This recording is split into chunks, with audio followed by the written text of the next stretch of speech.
Gasoline Podcast aujourd'hui avec Rémi Dufour, Monsieur Motocross, je dirais maintenant, là, il est impliqué dans plein d'affaires, Rémi, là, Stark, Motocross Saint-Julie. Multidisciplinaire. Ouais, c'est ça, il porte plusieurs chapeaux, ouais, Albert, ben, c'est un peu ce qu'on fait. Je me retrouve un peu dans Rémi, je trouve. On dirait, c'est comme, c'est ça que je fais depuis toujours. C'est ça le motocross, mais Rémi, une histoire inspirante, puis il est impliqué, comme tu dis, dans plein de trucs. Donc, on y va 100% motocross aujourd'hui avec Rémi Dufour. Remercions les partenaires, Omnifab, Albert. Omnifab, écoute, entreprise de chez nous, basée à Louisville. C'est des chefs de file dans la conception, le prototypage, l'ingénierie, fabrication et installation de pièces sur mesure pour mécanique industrielle.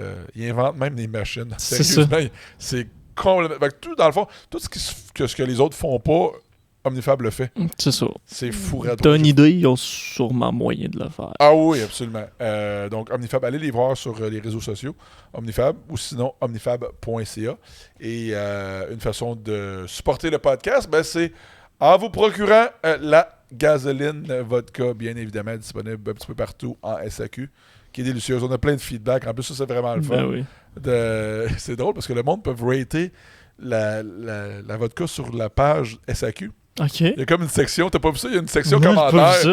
Il y a des commentaires. Tu sais, là, c'est du monde random que j'ai jamais entendu parler de ma vie. Puis ils font comme, oh, excellent produit, j'avais hâte d'y goûter. Puis il y a du monde qui l'attendait.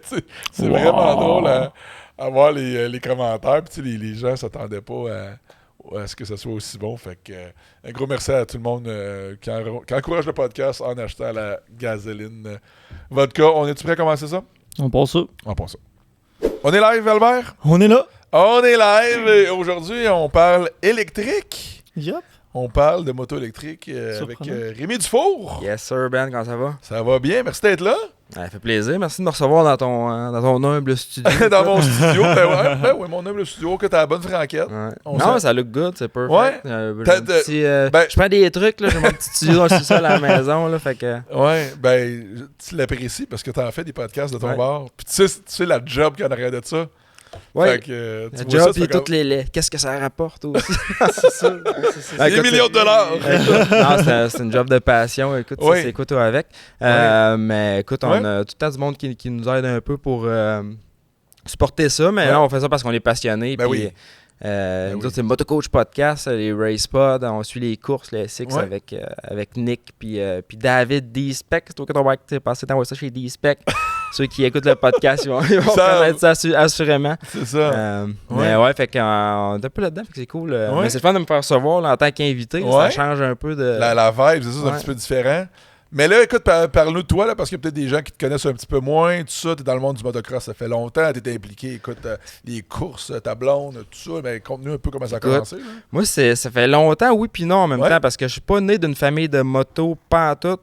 J'ai commencé à courser, je pense que la première course que j'ai faite en motocross, je devais avoir 19 ans. OK. Fait que je suis parti un peu de rien. Comme je te dis, ma famille n'était pas là-dedans. OK. À un moment donné, j'ai décidé j'avais un vieux CR 250 2001. Je l'ai eu, celle-là. Avec un volant Metal Militia. Ah ouais. Avec le pad, écoute, c'est quasiment gênant de dire. J'étais là, c'était moi, le goon à track, c'était moi. Puis à un moment donné, j'avais dit, j'avais aimé ça, j'ai dit, je veux faire une course. Puis là, Hubert Rousseau de Challenge Québec avait organisé une course dans ce temps-là à Saint-Raymond, dans le genre de développement industriel. Bref, du gros sable. Il avait fait une piste là-dedans dans la semaine. Puis la fin de semaine, c'était la course. C'était complètement détruit. Puis ça a été ma première expérience. Ça a été probablement désastreux. Je me rappelle pas. J'avais pas gagné, écoute. Je sais pas... mais ça a commencé de même. Puis de fil en aiguille, j'ai tombé vraiment passionné de ça. Acheter un bike neuf, commencer à faire des courses. Puis tout après une saison de course. Puis bref, à cette heure... 10 ans plus tard, à peu près, là, je suis rendu beaucoup impliqué dans tout ce qui est la moto. Ouais. Je travaille pour Stark Future, qui est une compagnie européenne. On fait des motocross électriques, des motos de route à cette heure, mais aussi avec Motocoach. On a parti ça, moi, puis Jessica, ma conjointe Jessica Pepin, la fille à Gilles Pepin de Motocross Saint-Julie. Ouais. Fait qu'on avait parti ça pour justement faire un répertoire des pistes. Toutes les pistes au Québec sont là-dessus. Puis le but de ça, c'était pour les coachs, pour aider le monde à trouver des coachs, parce qu'il y a beaucoup de monde qui veulent des coachs, mais ils savent pas les trouver. Ouais. Fait que ça c'est pas de structure vraiment. Non, ça fait qu'on essaie de faire de quoi pour ça. Ça a semi-marché. Et puis également, Motocross Sainte-Julie, que j'étais impliqué depuis, ça fait 6-7 ans là, que j'habite à Sainte-Julie. Fait qu'impliqué pour l'organisation du provincial et tout. Puis dernièrement, le national qui est revenu l'année passée. Fait que plusieurs chapeaux que je porte, mais je te dirais que Stark occupe une grande partie de mon temps là, présentement, puis le national. Mais tu dis plusieurs chapeaux, mais on dirait que c'est ça, dans le milieu du sport motorisé, là, on dirait que tu dois avoir plusieurs chapeaux. Plusieurs cordes à ton arc. Ouais, exactement. Tu veux survivre parce que... Ah, c'est ça, tu sais, comme je te dis, je suis pas parti là-dedans, puis à cette heure, je vis de ça. Là, c'est ça. Je checkais mon garage tantôt, puis il y a plein de motos dedans. Fait que c'est comme. Pensais-tu que c'était pour faire ça, comme pour en vivre, avoir une job là-dedans? Non, jamais. Là, moi, j'étais de métier, j'étais un mécanicien industriel. Ah ouais? J'ai rien à. J'étais pas destiné à faire ça. C'est rien que quand j'ai décidé de commencer à faire ça à 19 ans, de courser, puis tout, puis là, j'aimais vraiment ça, puis je suis tombé dedans comme Obélix. Là. Moi, je me suis mis à m'entraîner, puis tout, puis j'ai quand même progressé rapidement. Là. J'ai jamais été sur un petit bike. J'ai fait 1-2 courses débutants, après ça, junior, après ça, inter. Je suis même montré trop de bonheur, mais j'ai fait un bout inter. Puis après ça, là, je me suis rendu pro, puis là, je fais plus du vet à cette heure. Là. Je me suis rendu un vet, on pourrait dire.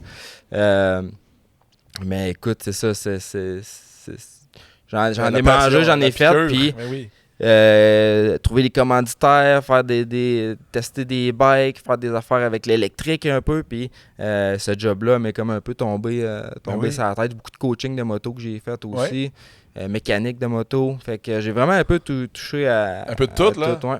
Puis là, comment t'es devenu Monsieur Stark Canada? T'sais, c'est toi qui représente la marque au Canada. La marque, écoute, les motos, je les connais pas vraiment, à vrai dire, parce que je les ai pas essayées, je les ai pas roulées, rien. Mais tu sais, pas encore. Mais le produit a quand même l'air très, très bien. C'est des produits européens, fait qu'on sait que la qualité doit être là. C'est quand même une jeune marque, là. C'est pas une marque que ça fait des années qu'ils sont dans l'industrie non plus. Mais quand même, à première vue, ça a l'air très, très bien, tu sais, ce qu'ils font. Puis plusieurs pilotes les ont roulés, les motos, les commentaires sont quand même positifs. T'as freestyle aussi. C'est ça un peu, tu vois les Patrick Evans, Nick Thomas-Onas, il y a plusieurs riders qui roulent ça. Pour revenir à ta question du départ, qui était comment que ça m'est tombé dessus, ce job-là, c'est un peu... écoute, c'est beaucoup grâce à Escape Granby, Jimmy Bérard. Jimmy Bérard, qu'on salue. Jean Douin, qui est un dealer Stark, avant que je sois pour Stark. Et moi, j'étais déjà impliqué avec un peu de Talaria à Sainte-Julie, quand on faisait les courses. Ils supportaient un peu, fait que j'essayais de faire des événements Talaria. Je poussais un peu dans l'électrique. Puis j'avais déjà moto-coach qui était starté à ce moment-là. Fait qu'il savait que je me faisais à la gueule un peu... avec ton podcast. Avec le podcast, puis ses réseaux sociaux. Fait que le rep de l'Ouest qui s'occupait de tout le Canada à l'époque, il dit aux concessionnaires locaux, il a dit, est-ce que vous connaissez quelqu'un? On cherche un gars à mettre dans l'Est pour devenir Regional Sales Manager. Fait que manager de l'Est. Puis Escape, il a sorti mon nom. Fait que puis ils m'ont contacté, puis à ce moment-là, je cherchais pas de job. J'étais à bon compte, je faisais beaucoup de coaching de moto. Puis je travaillais pour Gilles, justement, dans le garage un peu. Je faisais 2-3 affaires. Puis écoute, j'ai dit, bon, je vais aller voir. C'était pas de quoi qui... J'ai semi-intéressé, comme je t'ai dit, je cherchais pas. Fait que... Parce que là, c'est d'autres choses, là. T'es dans le milieu des ventes, là. Ouais, mais j'avais déjà fait des ventes un peu. J'avais travaillé pour Traction, des pièces de camion plus. J'avais déjà fait une couple de trucs avec Amsoil aussi. Puis t'as touché à plein de marques quand même. Puis tu sais, les courses, tu sais bien, les commanditaires, là, c'est la vente. Fait que tu sais, c'est... Faut que tu sois capable de te vendre, faut que tu sois capable de représenter les brands que tu représentes bien et tout. Fait que c'est connexe à la vente. Fait que j'ai été capable de me vendre justement auprès de la compagnie quand ils m'ont appelé, puis les conditions, puis Moi, je pensais au début, c'était comme un job à temps partiel, puis tout, puis je voulais pas ça. Mais quand ils m'ont expliqué, puis c'était vraiment de quoi qui était full-time, j'ai vu une opportunité, puis aussi où ce que la brand, où ce qu'elle s'en allait. Moi, j'ai vu une grosse opportunité de grandir avec cette compagnie-là. Puis écoute, ça fait même pas 2 ans que je suis là, puis je suis rendu directeur du Canada. J'ai une rep dans l'Ouest. Il y a quelqu'un qui m'aide au niveau marketing pour les démos et tout en Ontario. Wow. Fait que je suis bien placé là, pour évoluer avec cette brand-là. Ben oui. Puis parlant de vente, Jess aussi, ma conjointe Jessica, est dans le milieu des ventes aussi. Fait que les deux, on est des reps à la route. Fait qu'on on a des horaires un peu plus lousses. Fait que ça, c'est le fun aussi. Wow. Ben, tu sais, c'est un beau truc. Le brand, c'est une belle opportunité pour toi. Puis, tu sais, la marque, moi, je vois ce qu'ils font en Europe. Puis, tout ça. Puis, tu sais, je veux dire, on le sait, là, ça veut pas, c'est l'avenir. Là, l'électrique, les manufacturiers japonais s'en viennent avec ça, je pense. Honda, Yamaha. Ils ont tout de quoi, d'après moi, qui traînent dans le placard. Je pense que quand Stark ont lancé ça, c'est comme en 2021 qu'ils ont sorti une vidéo. Ouais. J'ai l'impression que tout le monde a comme fait d'un peu. Il faut qu'on retourne à la planche à dessin parce que si tu regardes, il y a le KTM Freeride qui est plus un bike de freeride justement. Ouais. Mais si tu regardes au niveau de la batterie, la puissance, tout ce qu'on a, nous autres, c'est un bike full size. C'est le premier vrai motocross électrique qui est sorti. Puis c'est purpose built dans le sens que ils n'ont pas pris un bike à gaz puis ils ont fité une affaire électrique dedans. Ils ont vraiment pensé la moto qu'elle soit électrique. Puis tu as besoin de faire ça si tu vas avoir la puissance, avoir assez de place pour ta batterie puis tout. Fait puis de voir aussi que Pastrana, il a essayé ça tôt, Ken Roxanne, ça a vite été endossé pareil par le monde du motocross. C'est Seb Tortelli qui a développé le bike. Fait que ça a vraiment vite été accepté dans la clientèle motocross. Puis là, ça a grandi. Là, on a les nouveaux modèles comme Street Legal, le Supermoto, le X, le MX 1.2 qui est la nouvelle version. Écoute, toutes les années, les ventes, ils triplent quasiment d'année en année. Fait que j'ai vendu plus de bikes là qu'on a vendu en 2025. Fait qu'au niveau des ventes puis la brand où ce qu'elle s'en va, ça va super bien. Puis il y a de l'avenir là-dedans. Puis on est là pour rester. Puis c'est le fun de voir qu'on se bat contre des KTM, contre des Honda, contre des... Et non pas contre, mettons, les compagnies chinoises là, qui ont leur segment de marché. Puis c'est très bien. Là, mais c'est pas pareil. avec les big boys. Ça peut demander. C'est ça, exactement. Puis là, comment tu vois l'industrie? Tu es là-dedans, tu fais le tour des concessionnaires. Comment ça se passe présentement dans l'industrie de la moto? Ça va-tu bien? C'est sûr que tu as un produit qui est différent un peu, qui est assez unique. Là, fait que j'imagine que des fois, les trucs que les concessionnaires regardent avant de rentrer une marque, j'imagine que ça va être différent parce que c'est évidemment pas le même produit. Pas le même volume, mettons, qu'un mettons, un dealer Yamaha. Mais je te dirais que quand Stark est arrivé, c'était pendant le COVID, puis c'était comme un peu après la bulle. Ça a fait un gros pic au niveau des ventes puis tout, mais après ça il y a eu le retour du balancier. Mais tout le monde a souffert de ça. KTM, on le voit, là, sont dans une situation financière qui est difficile. Versus que Stark, ça fait rien que monter parce que déjà, tu pars de moins haut que KTM, ce qui était. Mais on a un produit qui est unique puis qui est différent puis il n'y a pas de compétition. Fait que sur ce point de vue-là, ça fait en sorte que le produit se démarque puis c'est un produit qui se vend bien, c'est un produit qui se vend au plein prix. Puis, tu sais, des fois, on peut se poser la question, où, tu sais, les dealers, ils me disent, moi, je vends, j'ai Bombardier, mettons, j'ai Can-Am, puis les bikes électriques, ça va moins bien. Tu sais, il y a des gros rabais, mettons, sur ces bikes-là, ou Zero, qui font plus de business au Canada, je crois, qui ont des bikes que le rabais est plus gros que ce qu'il reste à payer sur le bike. Zero Motorcycle, plus de... C'est toute réserve, là, mais je pense plus qu'ils font de... Sur le bord de la 15, il y avait, à côté de chez Exton, il y en avait une concession. Je sais qu'ils vendent, il y a encore des dealers qui ont des bikes, c'est un peu ça le problème, ils ont de la misère à les vendre. Mais pourquoi que Stark réussit ou ce que les autres n'ont pas réussi, je pense que c'est le fait de ne pas avoir de compromis,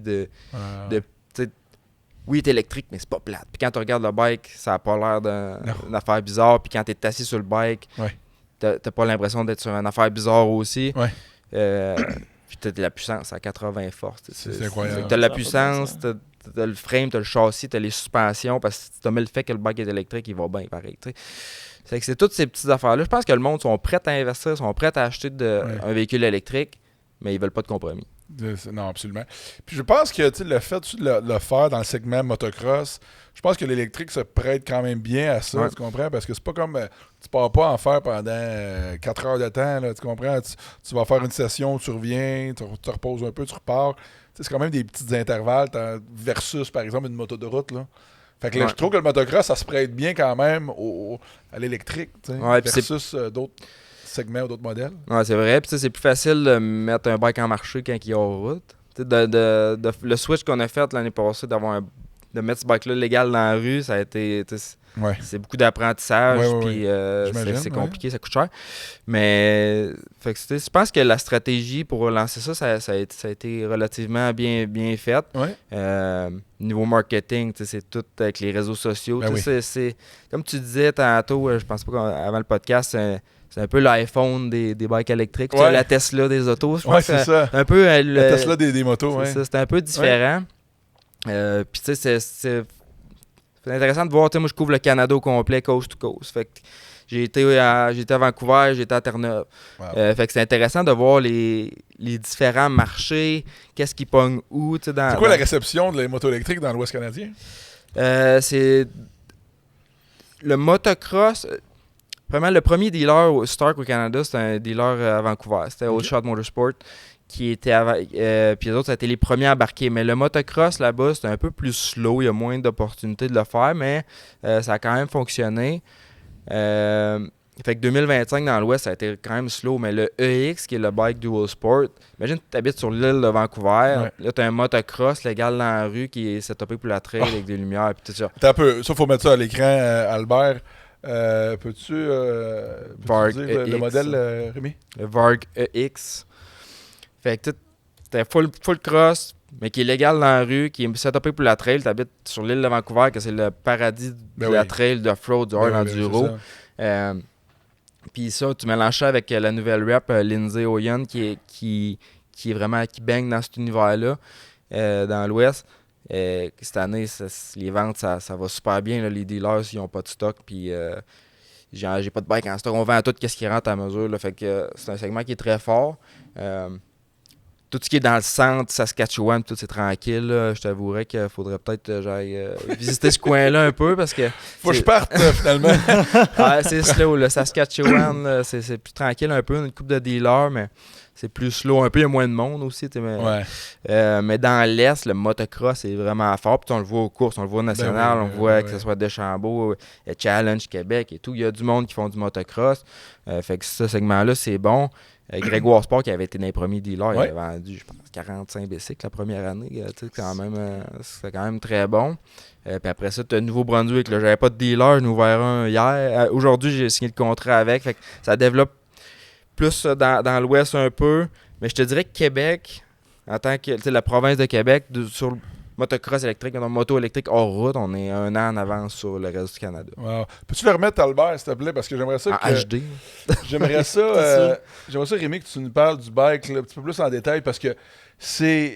tu regardes ça, tu fais comme, wow, OK, on est ailleurs. Là. Ça a un look... moi, Albert, je suis sûr que t'aimes ça. Là. Ça a l'air un petit look futuriste, un petit look Tesla. Hein? Oui. Mais ça a quand même son look de motocross. Ouais, c'est ça, pas tout much.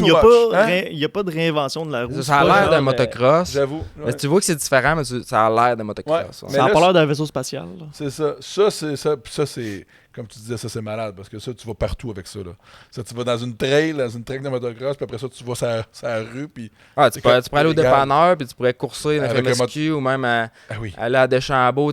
Les setups de suspension, tu peux le commander avec des suspensions DMX, by the way. Okay. Tu pourrais prendre ce bike-là avec tes flashers, t'en aller à Deschambault, soigner le gros double, puis gagner le Pro-Am. Parce que tu sais, à la base, le frame, le cadre, c'est pas mal tout. C'est la suspension différente, comme tu disais. La suspension, c'est du KYB. T'as la batterie qui est en avant, qui est comme dans le frame. Puis t'as le powertrain, qui est la section où il y a comme le couvert ovale, comme argent, là, ou en gris. Ça, c'est comme, t'as 2 gears là-dedans, puis t'as l'inverter sur le top, puis t'as le moteur. Mais tu sais, le moteur, il est d'après gros de même, là, mais ça sort 80 forces. Puis ça fait partie du frame. C'est ça que je te dis, quand ça a été purpose-built en français, ça serait... penser sur mesure. Penser sur mesure pour l'électrique. Ça n'a pas été fité. Puis c'est ça le secret pour avoir de la place, mettre ta batterie, pour avoir de la place, mettre ton moteur. Quand tu regardes ce que Yamaha ils ont fait avec Electric Motion, ils ont comme sorti des images comme prototype un peu, puis tout, mais tu sais, c'est jamais que tu vas être capable de mettre une assez grosse batterie puis dans un frame de motocross qui n'a pas été fait pour ça. C'est pour ça l'enjeu. Là, moi, je remarque tout de suite les breaks Brembo. Break Brembo, suspension qui est YB, les rims, c'est Excel qui est fait. la Switch. Tu l'as vu en vrai au salon, la Switch pour changer les modes et tout. Là, c'est toute bellette en aluminium. Les triple clamps, c'est pareil. En avant, c'est du carbone. Fait que c'est un bike qui est. C'est pas donné, là, c'est un bike premium. Mais les composantes sont là, ça vient avec 2 ans de garantie. Puis le dashboard, c'est un téléphone. C'est littéralement un téléphone qui s'enlève. C'est un téléphone Android qui fait. C'est un ordinateur. Fait il y a tracking GPS là-dessus aussi. Fait que si tu fais voler ton bike, ça peut être pratique. Tu peux rentrer tes données GPX. Tu peux changer tous tes modes, ajouter des courbes de puissance. Tu le sais bien, en motocross, si tu veux gagner 0.5 HP ou changer un peu la puissance comme un café, tu vas en passer des heures sur le dyno. Mais avec ça, c'est comme c'est trop facile. Là, tu peux avoir 5 maps. Wow. Puis justement, la FMSQ cette année, je sais pas si tu j'ai vu ça passer. Une grosse nouvelle, là. Fait que les sweepers vont être en Stark. Ceux qui font la sécurité dans la piste, fait qu'ils ils vont avoir 4 Stark. Ils vont se promener avec ça à longueur de journée dans les trails. Fait que là, t'as pas de bruit, t'as pas de cloche, t'as pas rien pour te brûler après. Puis ils vont être capables de downloader la track GPS directement sur le téléphone. Fait que ça crée des nouvelles opportunités. Mais j'avoue que c'est vraiment cool. Puis que tu puisses participer à ça avec la marque. Puis justement, aussi l'autre chose, c'est que la FMSQ aussi s'implique, puis ils voient les opportunités, puis qu'ils fassent comme, hey, faisons un partenariat, tu comprends? Ils sont ouverts, sont vraiment ouverts à l'électrique. On peut courir dans toutes les classes. La seule enjeu, c'est le range à FMSQ, là, mais on va avoir un team cette année ils vont faire l'après-midi, 2h, 2h30. Ils vont swapper des batteries. On a une femme pro qui va faire l'heure et demie. Fait que ça va dépendre du niveau un peu. Là, je te dirais, moi, FMSQ, je suis pas capable de faire 1h30. Mais quelqu'un qui est plus, mettons, average rider, il devrait être capable de faire 1h30 normalement. Puis il y a la nouvelle classe Lightning qui est 1 heure, qui était juste pour les bikes électriques. Fait que t'as un Talaria, Suron. Ils vont faire une classe 100% électrique? Classe Lightning, ça s'appelle. Ils vont avoir un championnat et tout. Ouais, c'est nouveau. Wow. Fait que quelqu'un qui a un Star qui peut faire ça, puis il n'a pas de stress de manquer de batterie. Puis quelqu'un qui a un Suron, mettons, un Talaria comme d'autres quand même, il pourrait le faire aussi. Fait que non, la FMSQ, honnêtement, sont très, très ouverts à ça. Je dirais partout au Canada, c'est pas un problème. National, cette année, on est accepté 250, 450 femmes pro, limité en puissance. Seul en place qui a plus un enjeu, c'est au niveau du Challenge Québec, là, mais ils acceptent dans les classes VET par âge. Wow. Mais la FMSQ, faut leur lever notre chapeau. Ils font une bonne job. Hein, ils sont sharp. Là, on parlait de marketing un peu tantôt, justement, avec Albert. Puis, leur l'image de marque, puis qu'est-ce qu'ils font. Puis ils font l'extra miles pour la sécurité. La semaine, 2 fins de semaine, je pense, une fin de semaine, les sweepers, justement, ils étaient regroupés. Ils faisaient les cours d'RCR. Ils faisaient des simulations en forêt d'extraire du monde, puis tout. Genre, ils investissent dans la sécurité, puis c'est important parce que. Je sais pas si tu as déjà fait une course d'enduro, man. T'as jamais fait ça? Écoute, qui sait peut-être, là, c'est moins dangereux que le freestyle. C'est ça, exact. Mais tu sais, des fois, t'es loin dans le bois, puis je me rappelle la première fois que j'ai fait une course de ça, j'ai dit, man, si je me pète un fémur ici, je reste là. C'est ça. Mais j'étais peut-être que le chemin était à 10 pieds, je sais pas, j'étais vraiment perdu. Mais c'est pas, tu sais, des fois, t'es loin, puis ça prend du monde qui savent comment te sortir de là. Même une piste de motocross, au moins, c'est accessible. C'est ça. Mais non, FMSQ, honnêtement, ils font de job. Ben, moi, je trouve qu'ils font une très bonne job à promouvoir le sport, puis à rendre ça plus accessible. Tu sais, souvent, on dit, du motocross, c'est pas un sport tant accessible parce que, bon, les parents, ils savent pas trop par où commencer, comment, où, tu sais. Mais ça, tu sais, cette série-là de courses, ben, premièrement, ils ont au Carnival, il y avait les Stay Six, pour les tout petits. Les vélos électriques, c'est comme la marche avant la moto, vélo électrique, puis ben, éventuellement la moto, puis ben, moto électrique maintenant. Mais je trouve qu'ils font un bon job de ce côté-là pour amener du monde dans le sport. Puis après ça, ça va peut-être aller en motocross ou peut-être pas, ou peu importe. Mais je trouve, puis on le voit aussi en nombre d'inscriptions. Je veux dire 1000 des fois. Là. Écoute, ça c'est du jamais vu. À l'époque, c'était le motocross qui dominait, là. Puis les VTT, là, ensemble, là, ça battait tous les records, là. Puis maintenant, c'est rendu puis l'endurocross, c'était rien avant. Puis là, c'est rendu le contraire. C'est rendu l'endurocross qui a pris la première place en tant que plus grosse organisation en termes d'inscription, là, de participation. C'est énorme. Ouais, parce que ça, ils ont plusieurs courses qui ont au-dessus de 1000 inscriptions. Puis sinon, plus gros que ça, tu aurais peut-être le Cordrois Enduro en Ontario, mais c'est un événement. C'est pas une série. Puis c'est un format de course qui est différent. Mais au niveau cross-country, là, ils font vraiment une bonne job. Mais c'est professionnel. Puis l'image, puis tout. Fait que le monde, ils veulent s'associer à ça aussi. Ouais. Mais tu sais, motocross aussi, Québec, c'est fort. Au Challenge Québec, il y a beaucoup de monde. On est chanceux parce que j'ai visité des marchés comme Terre-Neuve, par exemple. Ouais. Saint-John, ils n'ont aucune track qui peuvent aller pratiquer, genre ils peuvent payer et aller rouler. Il n'y a rien d'organisé, il n'y a pas de course. Non. Parce que, mais il pourrait en avoir, il y a quand même du monde. Ouais. Mais ça prend juste quelqu'un qui le fait, puis qui entretient ça. Puis ça à passion. Il y en a popé de temps en temps, mais on dirait que ça dure une couple d'années, ça s'atteint. Fait que c'est plus dur après ça pour les dealers de faire de la business dans un marché qui n'a pas de course parce que. C'est sûr. Le motocross, c'est un marché qui est tough. Là. Il y a beaucoup de dealers qui veulent rien savoir de toucher à ça. Mais ceux qui sont là, ils font bien. Tu penses à La Liberté, Saint-Césaire. Ceux qui font Grégoire. Ceux qui font bien dans le motocross, c'est tout le temps des passionnés qui sont là en fin de semaine et qui en mangent parce qu'il faut que tu sois un peu. Ben oui. Faut que tu sois passionné parce que ça tire du jus des. C'est clair. C'est clair, mais tu sais. C'est drôle parce que c'est un peu un écosystème, tout ça. Tu parles de concessionnaires puis de pistes, puis tout ça, mais s'il n'y a pas de pistes, les concessionnaires vont en vendre moins les motos, puis vice-versa. Ça prend. Faut qu'ils s'impliquent aussi. Faut que les concessionnaires s'impliquent auprès des associations et des circuits locaux pour les aider, tu comprends, à faire des camps, à faire ci, à faire ça, à réinvestir. Parce qu'au bout de la ligne, c'est eux autres qui vont faire en sorte qu'il va y avoir des nouveaux jeunes qui vont venir en faire puis que ça va égaler des ventes supplémentaires qui auraient peut-être. Tu comprends? Non, c'est un écosystème, c'est carrément le bon mot. Là. C'est tout le monde qui participe un peu à ça, les associations de course. Puis tu sais, rendre le sport accessible, t'en parlais justement, puis c'était un peu la raison d'être de pourquoi on a parti Motocoach, moi puis Jess.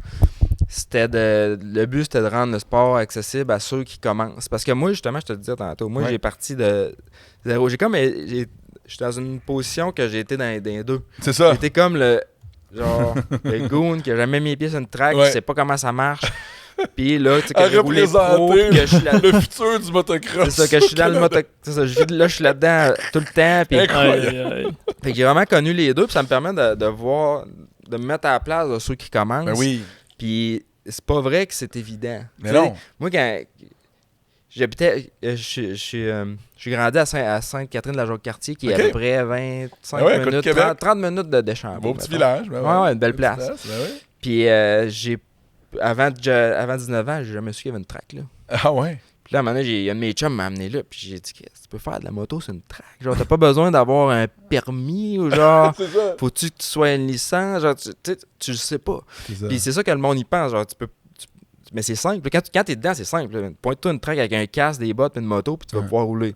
Paye, puis tu vas pouvoir rouler, mais quand tu le sais pas, là, t'as pas l'impression que tu peux faire ça. C'est intimidant aussi, tu veux pas arriver.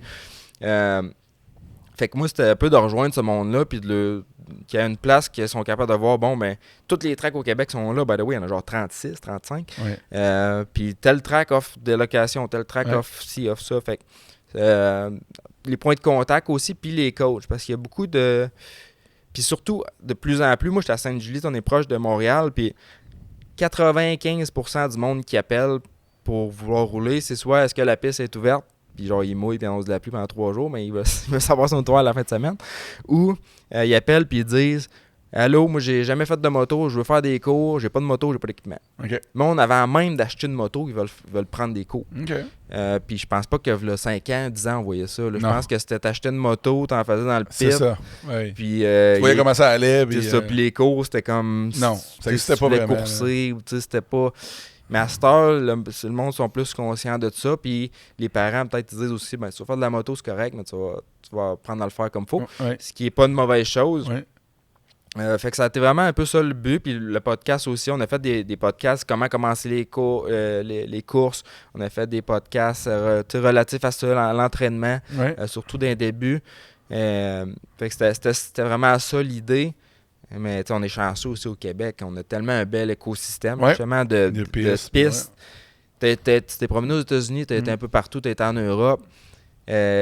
Ceux qui disent les Glen Helen ou les pistes, je vais aller en Californie faire du bike, man, ça se peut que tu sois déçu parce que on a tellement des belles tracks au Québec. Là, c'est bien entretenu. Tu t'en rends compte quand tu voyages. Ouais. Là, tu fais comme. On n'a rien envie à personne. Tu fais comme tabarnache, ok. C'est Mickey Mouse un peu. Là, tu fais comme. Tu sais, juste Saint-Julie, par exemple, là, parce qu'on en parle, écoute. Je veux dire, quel setup incroyable. Quelle photo pareil. Ouais. Ça, c'était au provincial. Tabarnache. Mais tu sais, le terrain était incroyable. Quand le gazon est coupé, avec ses verres, avec ma petite turn track dans le champ. Mais écoute, quand la track est sur le cuir, comme on pourrait dire, là, je pense pas qu'il y a une track qui look plus que ça. Écoute, c'est dur à battre, honnêtement. C'est très dur à battre. Mais en frais de grandeur de circuit, c'est un circuit qui est très grand, qui est long autour de piste aussi. Là, j'imagine, je sais pas combien de kilomètres ça fait. Là, mais... On l'a agrandi. Il n'y a pas les sections nationales là-dedans. Là. Les pros prennent à 2 minutes du tour. Avec les 2 sections nationales, là, l'ancienne, puis celle-là, c'est le genre de gros double là, qui fait peur à bien du monde. Mais ouais, là, cette année ça va être gros aussi. Mais écoute, quand la track est toute groomée, toute arrosée, avec le gazon coupé, puis tout, là, c'est quelque chose. C'est vraiment un beau spot. Mais tu sais, t'as Tring avec Simon, Roxane, ils font un job incroyable d'initier du monde. Ouais. Écoute, les camps Uber. Écoute, il y a des choix. Le Deschambault, là, c'est rendu une business aussi. Il y en a plein. Là, ça, c'est la FQMHR, là, d'ailleurs, là, qui fait une bonne job aussi. Là, avec Frédéric Lajoie, on le salue qui il est passé ici, je pense. Frédéric, on l'a eu l'an passé, me semble. On a fait des capsules avec lui, des podcasts. On a fait 4 podcasts avec lui, je pense, l'an passé. Puis il est vraiment bon. Lui, c'est un bon vendeur aussi. Là, je l'ai reçu aussi en podcast. Ouais, tu l'as reçu, c'est vrai. C'est un gars qui a fait de la politique. Ouais, mais c'est un communicateur. Je pense qu'il est vraiment à bonne place pour nous représenter le monde de la moto. Mais tu sais, Saint-Julie, moi j'ai couru là, Albert, en 99, t'étais pas né encore. Mais j'ai couru là. Puis l'affaire avec Saint-Julie, c'est que 6 mois, c'est glissant en tabarnache. C'est une des pistes les plus difficiles pour les pilotes. Là, s'il y a de la pluie. Là, Saint-Julie dans la boîte, c'est un classique. Là. Il est marqué ici, je pense, sur mon chandail. Je sais pas si on le voit. Genre, s'il fait beau. S'il fait beau, c'est parfait. S'il pleut, c'est épique. Écoute, non, c'est un peu l'hantise de beaucoup de pilotes parce que t'es dans les côtes, là, t'es dans la glaise. Là, des fois, on n'est pas capable de travailler avec la machine. C'est tellement glissant, on n'est même pas capable avec les machines dans la piste. Fait que, c'est assez bon, puis c'est mauvais côté, la glaise. Là. L'année passée, on y a goûté. Ça faisait 4-5 ans qu'il faisait beau, mais l'année passée, pour le provincial, pour le national, ça a été désastreux. Fait que cette année, on souhaite une bonne fin de semaine. Puis, c'est quoi, t'as-tu une chose qui te revient en tête là, dans une histoire justement reliée à la météo, là, la pluie à Saint-Julie, tu disais, je peux pas croire que lui t'a pris ou peu importe. Écoute, honnêtement, je pense qu'après le national l'année passée, j'ai fait une dépression. Je pense j'ai été 2 mois là, débiné parce que ça fait tu travailles là-dessus pendant 6 mois de temps au moins. C'est de la job. C'est de la job. Puis là, tu fais un scénario dans ta tête de comment ça va aller. Puis on a tellement travaillé fort, tellement investi. Puis tout. Ben oui. Puis on s'est fait avoir par la météo. Là, par Dame Nature. Il annonçait 100 mm de pluie le vendredi. Ben voyons, littéralement. Là. Fait que le monde ne sont pas venus. Finalement, il n'a pas mouillé le samedi matin. On a reçu à la track pour nos courses amateurs qu'on organisait. Il n'y a pas une crise de chat. Mais on a reçu à la track. Puis on s'est 2 mm de pluie. Finalement, il est tombé un orage. Ça a scrappé à la track pour la fin de semaine. Puis le moment que je pourrais te dire que... C'est l'année passée que j'y étais? C'est l'année passée que tu étais. Tout est venu le dimanche. Le dimanche, c'est ça. Dimanche après-midi, c'était pas si pire. Mais moi, j'ai un souvenir le dimanche matin quand c'était les 125 avec Kevin Benoît qui était là. Oui. Puis que la côte avant le finish, là, pour ceux qui savent, là, est quand même à pic. Ouais. Souvent, le monde, il reste poignant en montant, les petits surtout. Là. Puis là, c'était les Premix 125, puis t'avais des gars, puis même des 250 pros, des femmes pros, puis tout dans les pratiques du matin. Ils étaient pas capables de monter à la côte, puis fait qu'ils revirait de bord pour descendre. Pendant qu'ils restaient pris en descendant. Quoi? Quelle année, ça? Les bikes, t'es pas capable de descendre la côte. Ça, c'est l'an passé, 2025. En 2025, je te dis, c'était... Mais voyons! Puis moi, j'étais en bas, puis J'étais gêné, je me sentais mal, puis je voulais pas monter en haut parce que j'étais là, man, je vais me faire arracher la tête. Parce que tu te sens responsable de qu'est-ce qui se fait, puis pour donner un peu de contexte, puis tu sais, ben du monde qui font tout... Il y a beaucoup de gérants d'estrade au cours. Tu sais, qui disent, moi, j'aurais fait ça de même, il aurait dû faire ci, il aurait dû faire ça, puis c'est vraiment facile à dire par après. Mais... Qu'est-ce qui est arrivé, c'est que le samedi matin, il annonçait pas de pluie, puis la track était belle. Je donnais pas beaucoup, mais on va avoir du fun. Fait que j'avais versé la track, puis j'avais roulé moi-même ce matin-là, puis c'était prime jusqu'à temps qu'ils se mettent à mouiller. Ouais. Mais là, la track était démêlée, fait que ça fait comme une éponge. Quand ça fait... Là, le plan, c'était comme de dire, bon, mais on a cancellé les courses, on attend que ça sèche. Puis j'avais parlé à d'autres mondes, j'avais parlé à Jess Petty, j'avais parlé à Brett Lee, qui est le promoteur de Walton, puis j'avais parlé à Mathieu de Roy de KTM, puis on avait dit, bon... On laisse sécher ça, puis mais qu'elle soit assez sèche, on rentre dedans avec la machinerie, puis on la replace. Puis c'était ça le plan. Ouais. Jusqu'à temps qu'il retombe un orage à 9h le soir. Fait que ça, c'est à ce moment-là, moi, qu'après, il repense. Ça fait 1 an que je rumine ça, puis j'ai hâte d'avoir de pouvoir me reprendre cette année, puis faire un bel événement. Mais c'est à ce moment-là que je pense qu'on aurait dû dire, bon, mais notre plan était un peu de bout. On rentre dans le track, on passe la nuit dans le track, on rentre avec la pelle, puis on tasse la boîte, parce que tu peux pas prendre le boule, puis dire, je vais aller pousser la boîte, là. T'es pas capable d'aller dans la côte, t'es pas... si ta moto elle glisse, le boule il glisse aussi, ça pèse 35 000 livres, là, ça monte pas à la côte. Fait qu'il aurait fallu pogner la pelle, mettre ça sur le sec, puis s'en aller, se faire une trace sec, faire le tour de la piste, tout tasser. Mais tu comprendras que Gilles, ça ne tente pas tant de faire ça non plus parce que là, tu scrapes tous tes gicleurs, t'en as pour 2 mois, replacer à la terre après. Ça fait, tu défais tout. Non, puis la track est immense aussi. C'est ça, puis là, t'as mis du temps à préparer la track, à réparer tes gicleurs. On a dû dépenser 5 000$ de gicleurs. L'année passée, on n'a même pas eu de besoin. Fait que, tu sais, c'est tout ça aussi qui rentre en ligne de compte. Je tasse ma boîte, après ça, il faut tout que je remette. Qu'est-ce qu'on fait? Puis tu sais, Gilles fait... Gilles, c'est une légende aussi, là, Gilles Pepin. Puis si la track, elle existe encore, c'est parce que c'est un méchant passionné. Oui. Puis tu sais, quand il parle, tu l'écoutes, puis il y en a vu d'autres. Mais écoute, c'est dur de... Son expérience, puis sa façon de faire. Ça a été tough. Ça a été un coup dur, mais j'ai trouvé c'est sûr on s'est vraiment fait avoir par la météo. Parce qu'on était prêts à recevoir du monde, puis tout, puis ça n'a pas été bon. Mais non, mais j'ai vu qu'il y avait des efforts qui avaient été faits l'année passée, tu sais, parce que j'ai souvent été au National à Sainte-Julie, puis tout ça, puis tu sais, l'année passée, tu voyais qu'il y avait du nouveau monde, il y avait ci, il y avait ça, tu sais, la promo aussi, puis ça paraît que vous êtes là aussi, vous êtes en place, puis le monde change. Là, c'est un teamwork, mais on est une petite équipe, là, moi et Jess, on est beaucoup impliqués, Max... écoute, Karine, Gilles, là, Gilles, après la course, il n'a pas arrêté là, jusqu'à temps qu'il tombe dans la neige. Là. Il retraite sur la track, faire des drains, faire des montées, faire des scies. Gilles, il aime ça. Là, il m'en parlait cet hiver. J'ai hâte d'aller travailler sur la piste. Puis tout. Fait que, tu sais, mais on n'est pas beaucoup. Là, Rock, écoute, qui était un pilier. Puis là, on vient d'apprendre qu'il s'est genre pété à la jambe. Fait qu'il ne pourra pas être là. Fait que ça va être tough. Mais on a aussi des amis, là, écoute, Catherine puis Louis, là, l'année passée, qui... Out of the blue, on les connaissait pas vraiment, c'était un couple. Puis on dit, hey, nous autres, on aimerait ça vous aider pour le national. Puis c'est devenu des super bons amis, ils sont venus nous aider, ils n'ont rien demandé. Puis ça a été c'est des piliers aussi de mettre ça de bout. Mais si tu compares, mettons, à Deschambault, qui est une business qui roule tout le temps, ou n'importe quel autre track, Sainte-Julie, nous autres, on est ouvert 2 fois par année. On a le droit à 2 événements par année. Puis c'est un provincial, on fait souvent une fin de semaine de pratique, ou un provincial, puis là, un national.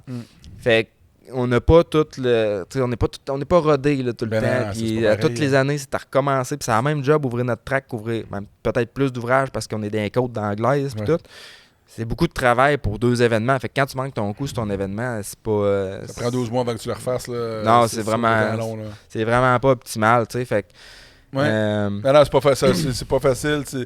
Tout, c'est ça, c'est que le terrain est énorme. La job qu'il y a à faire là-dessus, c'est incroyable. Puis là, après ça, tu penses que ok, ça va être sa coche. Puis là, paf, une orage qui arrive, qui est tout scrappé. La job qui a été faite. Puis là, en plus, tu sais qu'il n'y aura pas de spectateurs. C'est dur sur le... Je te comprends, c'est dur sur le... Je te dis, les gicleurs, ils marchaient bien. Ils étaient prêts, mais je pense même pas qu'on s'en est servi.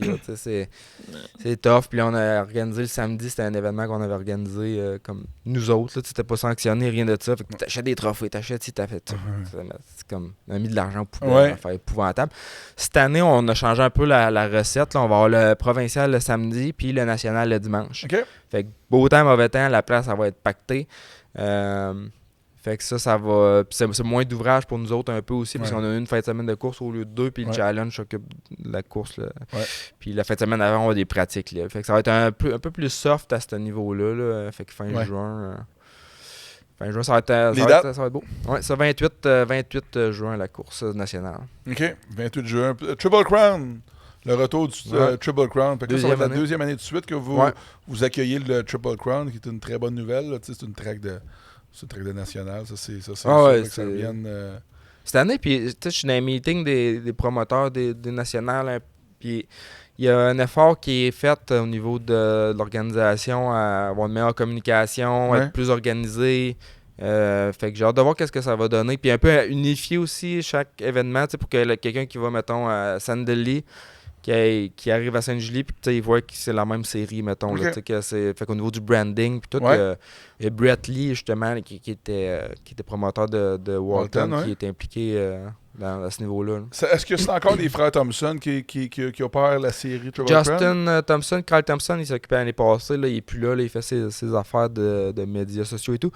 Fait que c'est Justin cette année, mais il veut vraiment plus s'impliquer, être sur le terrain plus. Là, puis, ils ont fait une bonne job, par exemple, quand même. Quand ils ont repris ça de Mark Stalley-Bruss, il y a plusieurs années de ça. Là.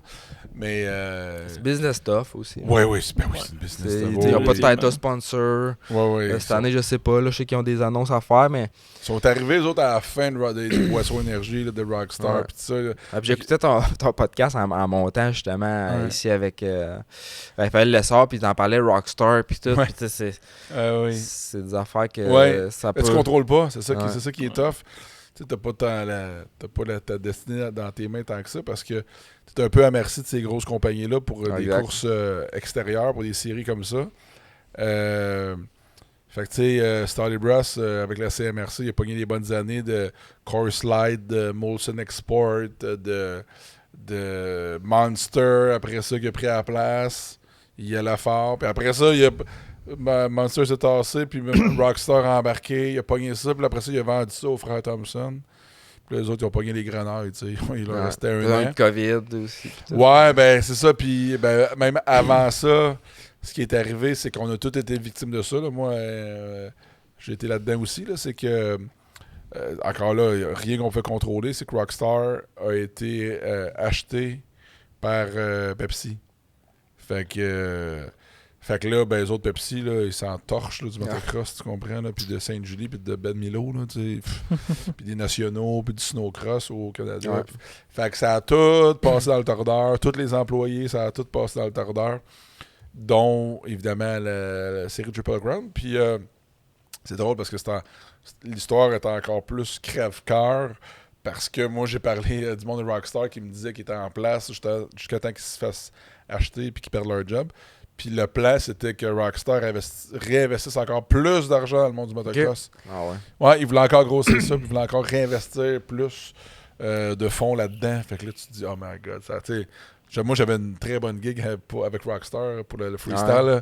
C'était mon... il était partout. Là, il était partout, c'est ça. J'ai une calotte Rockstar chez nous, je pense que j'avais gagné ça à un moment donné. Puis... Ouais, fait que tu sais, il commentait la série canadienne de snowcross, la série canadienne de motocross, la série, plein d'affaires, plein d'événements, le Super Motocross de Montréal. La série, ma tournée de freestyle, c'était rendu partout au Canada à cause d'eux autres. C'est tout le temps tough, là, le nouveau sponsor. Puis d'un événement de même, c'est important. Là, juste les faire venir à Sainte-Julie, ça coûte de la grosse argent.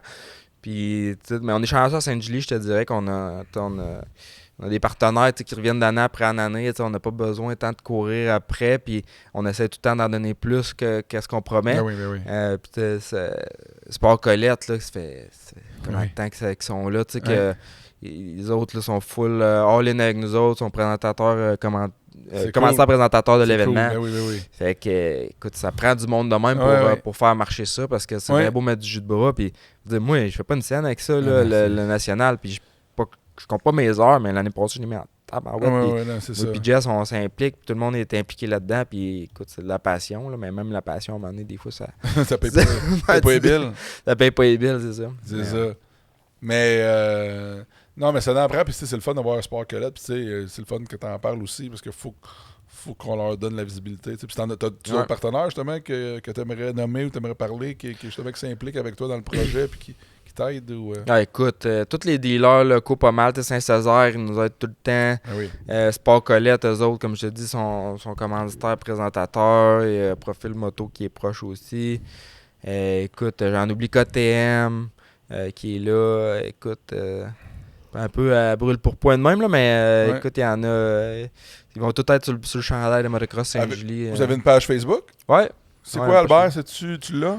C'est mêlant un peu parce qu'il y en a comme 2-3. Là. Oh, là! Il y en a une vraie. Là. Pour Motocross, ça? Motocross Saint-Julie, je pense que tu avais la bonne. Ouais. Non, ça, c'est ça. Motocross Saint-Julie. Je sais qu'il y en a des vieilles, là, mais checker celle-là à 5,9 000 followers. C'est elle. On va être dans la description. C'est elle, la real. Fait que Jess, ça travaille fort, là, poster ça, mais on va 18 avril, c'est récent, ça, là. ADM, justement, qui est un partenaire cette année. Comme bon? Kimpex, Liat, qui sont là. Fait que Stark également, bien sûr, on va être là. Moi, je pousse ça. ADM, c'est cool ce qu'ils ont fait aussi avec toutes les pistes. Puis, Invasion MX. Ouais, Invasion MX avec Deschambault, avec Tring. Sport Colette, on voit. Couple de photos de l'année passée. Salon de la moto, Jess était là également. Fait que c'est toutes des affaires qu'il faut aller. Oui. Hey, parlant de salon. Parlant de salon, Rémi avec Stark. Là, qui doit faire la tournée des salons. Écoute, ça a été dur de. Il a fallu que je torde un bras à Stark pour pouvoir aller faire ça. Là. C'est pas. Le marketing de Stark est basé vraiment sur in-house puis produire du contenu de qualité pour que le monde y adhère. C'est ça. C'est pas. On dépense pas dans la publicité. Tu verras jamais, en tout cas, très rarement, ou peu probable, une publicité Facebook payante de Stark, mettons. Okay. Mais, fait que c'est un peu ça l'idée, fait que de payer pour aller dans un salon, hein, les Européens, ils comprenaient pas qu'est-ce qu'ils voulaient aller faire là. Eux autres, qu'est-ce que tu vas faire dans un salon? Fais des démos, tu sais. Puis les salons là-bas, c'est plus genre B2B, business to business. OK. Versus qu'ici, les salons, c'est comme ouvert au public. C'est un gros happening. C'est un happening. L'hiver, t'es en train de manger moi chez vous. C'est ça. Qu'est-ce que tu fais? T'as le salon de la moto de Québec, ben, tu t'en vas là, puis tu vas prendre une bière avec tes chums, puis tu t'assis sur 45 décimètres. Tu comprenais pas ça, là. Mais tu sais, là, cette année, j'ai fait juste le tour d'un bras. J'ai travaillé avec mes dealers pour faire ça. Là. C'est Montréal puis Québec, j'ai des dealers qui ont coté, qui ont mis de l'argent pour venir avec moi, puis qu'on fasse ça. Fait, mais ça a pris ça, je pense, pour leur montrer que la valeur qu'il y avait là-dedans. Puis l'année prochaine, justement, là, je sais qu'ils ont aimé qu'est-ce que ça a fait, puis ils comprennent que l'hiver, j'ai rien que ça à faire. Ils vont pas rien que ça à faire, mais tu sais, si je veux faire de l'activation, c'est là que ça se passe. L'année prochaine, je vais avoir plus de budget, je vais avoir un plus gros bout. Mais c'est drôle, Albert, parce que je parlais avec Rémi pour Expo Moto. Je dis, hey, Rémi, ça va être le fun, on va faire une section motocross, pis ça, une zone MX, ça va être parfait pour Stark. Rémi, ouais, mais là, il dit, le tapis, c'est cher, pis tout ça, il faut mettre du tapis à terre. Ouais, mais Rémi, il disait, achète-toi un tapis. Je t'annonce que tu vas en avoir besoin. Là. Tu représentes une marque, un manufacturier, là. Allô? Achète-toi un tapis, là. Ah, elle a quelle grandeur, mais c'est le. Ils sont pas les meilleurs. Parenthèse, c'est un hoax, là. Ça tentait pas, ouais, je sais, Rémi, mais c'est ça ta business, ça sert. Tu représentes un manufacturier. Comment achète un tapis? Je n'ai pas acheté. Mais t'étais là, c'est le tapis au Salon de la Moto de Québec. Au Salon de la Moto de Québec, c'était quand même là, ces tapis, mais. Ouais. Pour ceux qui savent pas, quand tu loues, ça c'est pas toi, là, c'est vraiment la compagnie de gestion là-bas qui loue, mettons, si tu as un petit bureau, des affaires de main, tu peux tout louer ça. Tu peux avoir du client en main. Il y a une compagnie qui loue le mobilier, si tu veux du décor, des tapis. Si tu loues le tapis avec eux autres, ça va te coûter 2 fois le prix d'en acheter un. C'est ça. Fait que, mais tu sais, il y a des solutions qui existent, là, mais le tapis, c'est tout le temps un enjeu dans le salon. C'est parce que Rémi, il voulait pas payer pour le louer parce que c'était cher, mais il voulait pas plus payer puis s'en occuper pour l'installer. Parce qu'au moins, quand tu le loues, t'as pas besoin d'installer. C'est pour le service. C'est juste qu'il est là, t'arrives. T'arrives, il est là, tout est prêt. Non, mais le pire, tu sais quoi? J'ai charrié 2 Christy tapis au bout. En plus? Oui, parce que Kimpex, ils ont été généreux puis ils m'ont prêté 2 tapis. Puis je les ai amenés. C'est assez pitié, ils ont comme fait. Je les ai amenés, puis il y en avait un qui était magané, puis là, j'ai vu plein de monde qui n'avait pas. Fait que j'ai dit, man, fuck off. Fait que bref, parenthèse tapis, mais. Fait que merci à Kimpex. Merci à Kimpex. Mais finalement, ça n'en est même pas servi. Je m'en suis pas servi, mais je les ai charriés, les tabarouettes. Fait que t'as tout fait sauf finalement avoir des tapis, t'es sur le béton, mais. Puis des payés. Non, mais comme l'année prochaine, on va juste taper up, avoir un îlot, puis faire de quoi de bien. Ouais, un peu plus à la hauteur de Stark. Rémi, c'est ça. Il vient de le dire. Moi, je tiens ça à bout de bras. Des fois, Stark, c'est drôle parce que c'est un bébé multinational. C'est une start-up de 400 employés puis qu'on vend partout dans le monde. Fait que c'est plein de contradictions puis de défis. Ça grandit rapidement. Fait avoir des budgets pour ci, pour ça, c'est tough. Mais le focus, c'est vraiment à mettre des fesses c'est bancs pour faire essayer au monde, que le monde essaie les bikes. Puis c'est là que une grosse partie du budget va. Là. C'est pour ça que j'ai plusieurs démos samedi. Samedi prochain, justement, je fais un essai avec Stark à Sainte-Julie. Fait que, c'est là-dessus qu'on focus. Mais l'hiver, c'est dans les salons que ça se passe. Puis il y a plein de. Il y a beaucoup d'intérêt. À Québec, ça a été bon. On était bien placé. Puis en général, shout-out au Salon de moto de Québec que tu as repris. Puis écoute, tout le monde à qui j'ai parlé là, était agréablement surpris. Ça veut y retourner l'année prochaine. D'après moi, tu vas avoir moins de difficultés à booker ta place. On a travaillé à tabarnache. Il n'y a rien de facile. Non. Il n'y a rien de facile, sinon tout le monde le ferait. Qu'est-ce que ça te prendrait, Ben, pour quoi? Quand tu te lances sur le Stark, là? Moi, je suis très gâté avec KTM. C'est un bon point. Depuis plusieurs années, avec Oscar Warner, à vrai dire. Fait que, écoute, j'en demande pas plus, à vrai dire, moi, Albert. Tu comprends? C'est fair. Il me prête un petit FC 450, puis un Norden une fois de temps en temps, puis je suis le plus heureux. Mais, tu sais, obligé de dire qu'il y a d'autres bons produits qui se font aussi, tu sais, je veux dire. Puis l'électrique, c'est pas mal leur spécialité, Stock, parce qu'ils ne font que ça. Toutes leurs œufs sont là-dedans. C'est la business, c'est ça. C'est ça, exactement. Fait que c'est le fun que tu aies repris ça, puis que tu leads la compagnie partout au Canada maintenant, que ça a comme pris de l'ampleur plus que tu pensais, j'imagine, parce qu'au début, il y avait quelqu'un dans l'Ouest, là, c'est rendu toi. Puis tu parlais du Salon de Québec, puis le Québec, c'est ça, c'est du hors-route. Fait que c'est tellement relié avec le motocross, c'est tellement. Puis le monde se déplace, puis du monde un peu partout. J'ai fait, c'est quelle autre place j'ai fait? À Montréal, j'ai été, puis on n'était pas super bien placé, mais c'était plus slow, mettons, c'est vraiment une clientèle plus de route. Toronto aussi, ça c'est plus une clientèle de motards criminalisés, on dirait, mais... c'est un autre genre.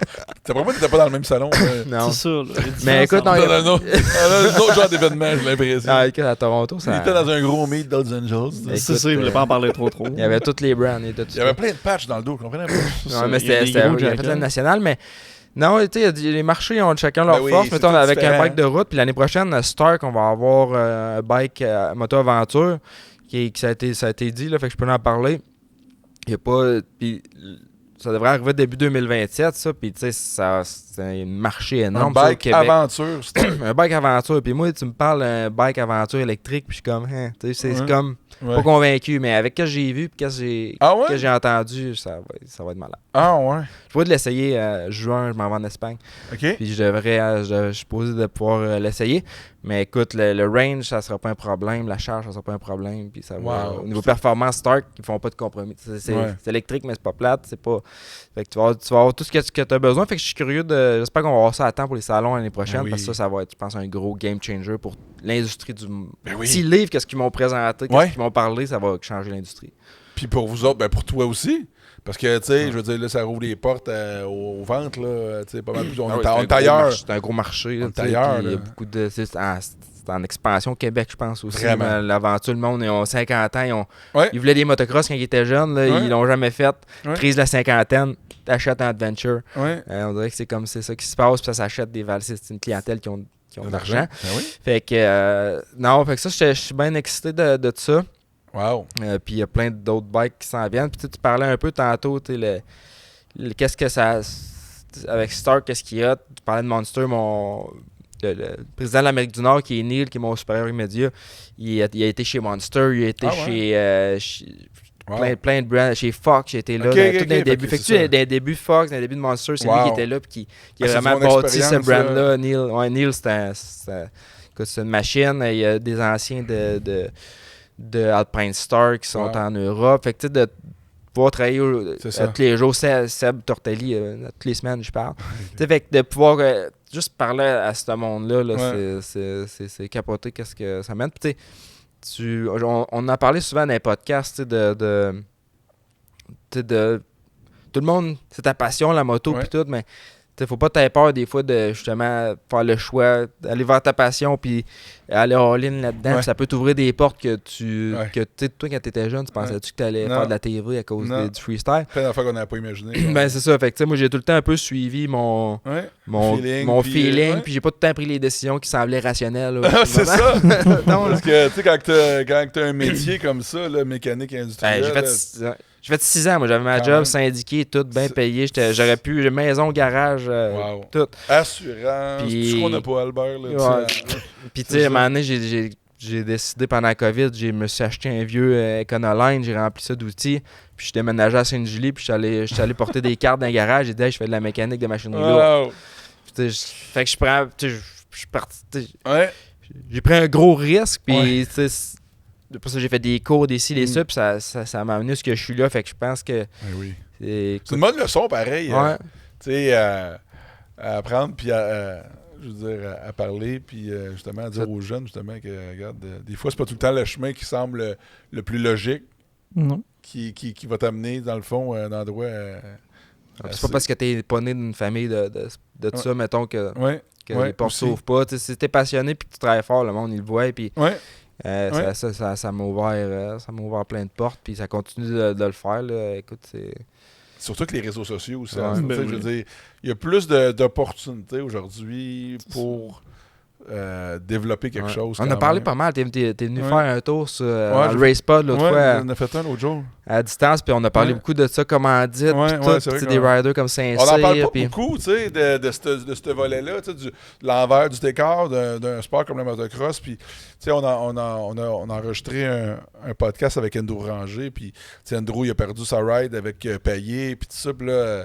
on lui disait, ben Andrew, il faut que tu deviennes un peu ton agent, ton vendeur personnel. Il faut que tu deviennes plus que juste un pilote maintenant. Ça te pousse un peu à te développer. Avec son background, tu penserais peut-être pas ça, mais... Développer des skills. Il faut que tu le fasses. Puis comme toi, quand tu faisais des shows, puis tout, j'imagine que tu prenais le téléphone, puis tu te disais, je vais faire ça, ou je vais...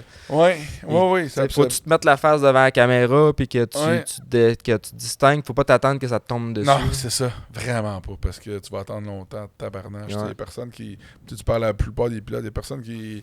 Ça arrive pas sur un plateau d'argent, ça, là. Fait que faut pas que tu aies peur, puis faut que tu... C'est ça, des fois, c'est pas logique pantoute, de faire ce que tu fais. Ça n'a aucun sens, parce que soit que c'est pas payant, ou soit que tu mets trop de temps là-dedans, ou peu importe, tu sais. Mais, des fois, ce qui va arriver, c'est quand tu mets justement assez d'efforts, puis quand tu t'investis assez à un point tel que tu vas créer des opportunités que tu n'avais même pas anticipées. Tu vas finir par créer quelque chose, puis il y a quelqu'un qui va faire comme « Hey, lui ou elle, ou il va arriver quelque chose. » C'est vrai ça, c'est comme un peu avec Star qui m'est arrivé, puis avec Escape qui a trouvé mon nom. C'est ça. Si j'aurais resté dans mon trou, jamais qui m'aurait vu. Puis je peux te poser la question, Ben, ça fait longtemps que tu étais là.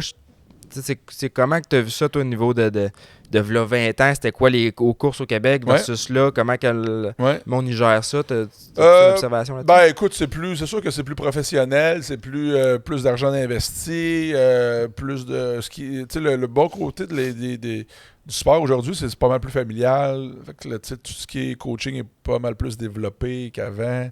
Les écoles de motocross, les camps de motocross, tout ça, avant, ça existait à peine. Là. Il y avait une école de motocross, puis c'était au printemps avec Bodeford, puis c'était tout. Là. Il y en avait une qui se passait en avril.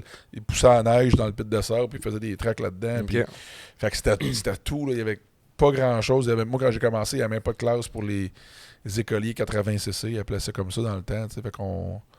Il y avait bien moins de classes de petits bikes, parce que c'était quasiment 80. C'est ça, exactement. Il n'y avait pas de classe de femmes. La star, c'est les vettes, les petits bikes. Puis dans le milieu, tu as les juniors, les inters, les pros. Oui, exact. Les femmes, c'est ça, c'est drôle parce que je pense que le sport n'a jamais été aussi populaire en termes de participation. Les courses, peut-être un petit peu moins, parce que si on regarde les courses, mettons, dans les années 90, tabarnache, il y avait du gros calibre, il y avait des gros noms, il y avait le stade olympique, il y avait, ça... ça bougeait, là. Tu sais, il y avait quelque chose, il y avait une scène, là. Tu comprends? Il y avait des vedettes, là, tu comprends? Mais c'était pas le même monde, non. Tu sais, on n'était pas avec les réseaux sociaux, il n'y avait rien de ça. Fait que, tu sais, c'était pas pareil. Mais il y avait une scène, tu comprends? Tu sais, le meilleur exemple, c'est les frères des Ormeaux en VTT, tu comprends? Qui sont venus au salon, là, à Expo Moto, là, tu sais, puis ça faisait 30 ans que le monde ne les avait pas vus à nulle part, tu sais, puis le monde amenait des pièces à les faire signer, tu comprends? Donc, ils ont tellement marqué le monde. Mais est-ce qu'ils sont devenus des vedettes malgré eux ou c'est eux qui ont créé cette hype-là? Malgré eux, parce que les autres, c'était pas des comédiens, là, c'était juste des gars de course, là, mais tu sais, je veux dire, ils ont tellement fait parler, puis leur personnage, puis tout ça, mais fait que c'est ça, fait que la participation, il y en a pas mal plus aujourd'hui, les courses, puis tout ce qui est des pilotes qui se démarquent, il y en a, à première vue, il y en a un petit peu moins. Tu comprends qu'avant, peut-être, que ça a changé un peu de ce côté-là, mais en général, le sport, je pense que... Je pense qu'on a une bonne NQV cette année, par exemple, au niveau des jeunes qui vont se démarquer. Là, Alec Guadano, là, il a fait jaser sur le Pop MX Show. Là, il a battu Zach Osborne dans un des motos cet hiver aux États-Unis. Là, il y a 14-15 ans. Wow. Fait que ça, je pense que ça va être à surveiller cet été. Danick Paradis, Nathan Germain. Fait que il y a quand même une couple de bons jeunes qui s'en viennent. Nice. Creighton Dillon qui a gagné le championnat snowcross au US, qui va courser 250 avec KTM cette année. Fait que tu sais, on dirait qu'il y a comme une petite cuvée qui s'en vient. Ouais. Mais écoute, moi, ce que je dis un peu, c'est que je pense que le monde, faut pas que tu attendes que la caméra se mette. Faut que tu fasses des affaires que tu penses un peu out of the wall. Puis que... Oui, absolument. Absolument. Il y a plus d'opportunités de ce côté-là. Il y en a qui gagnent leur vie juste avec ça, en faisant des vidéos. Des trucs comme ça. Fait que... c'était super intéressant, Albert. Retour... pas Memory Lane, mais quasiment là, avec le motocross. Mes racines. Fait que, il va falloir qu'on le refasse. Puis c'est le fun parce que là, la saison est commencée. Puis tout ça. Fait que... on va aller à Saint-Julie, on va aller voir ça. On va continuer d'écouter podcast. Oui, RacePod, j'ai fait plein de... On peut revenir là-dessus rapidement. avec le podcast, là, j'ai interviewé beaucoup de monde aussi. Là, des Megan Brodeur, Kevin Benoit, Dylan Wright. Dylan d'ailleurs qui vient d'annoncer qu'il starte une affaire de training. Kevin Benoit qui fait du training aussi. Mais j'ai parlé... T'as du bon stock, là? Ouais. T'as du bon stock, là, ouais. Fait que c'est 100% motocross, là. Ça commence à s'empiler un peu, là. On fait plus vraiment suivi de course. Ça se un peu moins d'entrevues, mais... Tim Tremblay, j'aimerais bien ça avoir, là. Il est comme sur ma checklist, ma bucket list, là. On a quand même pas le monde au Québec. Quand tu regardes ça, là, c'est pareil, tu t'en fais des podcasts, puis il y a de quoi...